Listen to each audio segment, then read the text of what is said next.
রহমান রশিদ খেলাফত মজলিস ঢাকা মহানগর উত্তর কর্তৃক আয়োজিত আজকের বিক্ষোভ সমাবেশের সম্মানিত সভাপতি অধ্যক্ষ মাওলানা সাইফুদ্দিন আহমদ খন্দকার, মহানগর নেতৃবৃন্দ, সংগ্রামী জনতা, আমরা গভীর উদ্যোগের সাথে লক্ষ্য করছি কোনো ধরনের পূর্ব নোটিশ ছাড়াই এই সরকার বিদ্যুৎ বিল 19% পর্যন্ত বৃদ্ধি করেছে। আমরা লক্ষ্য করছি বিদ্যুৎ বিলের সিস্টেম লস এবং অবৈধ সংযোগ, শিল্প বাণিজ্যগুলোতে যে অবৈধ সংযোগ আছে এগুলো যদি প্রত্যাহার করে নেয় তাহলে বিদ্যুৎ বিল বৃদ্ধির কোনো প্রয়োজনে পড়বে না।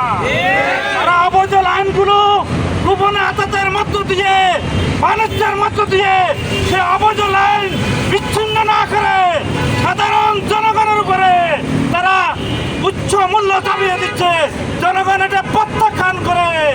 আমরা আবার লক্ষ্য করছি তারা দখল বাণিজ্যের মধ্যে লিপ্ত হয়েছে। এদেশের সর্ববৃহৎ ইসলামী ব্যাংক প্রেসিডেন্ট দোসর বাংলাদেশ ব্যাংকের ঋণ খেলাপিকে এমডি বানিয়ে তারা আবার সে ফেসিবাদের দিকে রওনা দিয়েছে। প্রতিবাদ জানাচ্ছি এবং অনতি বিলম্বে ইসলামী ব্যাংকের চেয়ারম্যানকে প্রত্যাহার করে পূর্বের চেয়ারম্যানকে নিয়োগ করতে হবে।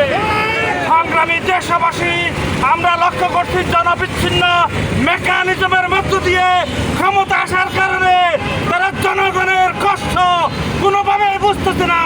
3 মাসের একটা সরকার কিভাবে এই পরিমাণ বিদ্যুৎ বৃদ্ধি করতে পারে, তেলের দাম বৃদ্ধি করতে পারে, গ্যাসের দাম বৃদ্ধি করতে পারে, এটা জনগণ মেনে নেবে না। যদি তারা এই প্রত্যাহার না করে বিল, তাহলে জনগণ মাঠে নামতে বাধ্য হবে এবং আন্দোলনের মধ্য দিয়ে জনগণ তার ক্ষমতা জনগণের হাতে তুলে নেবে। সবাইকে ধন্যবাদ।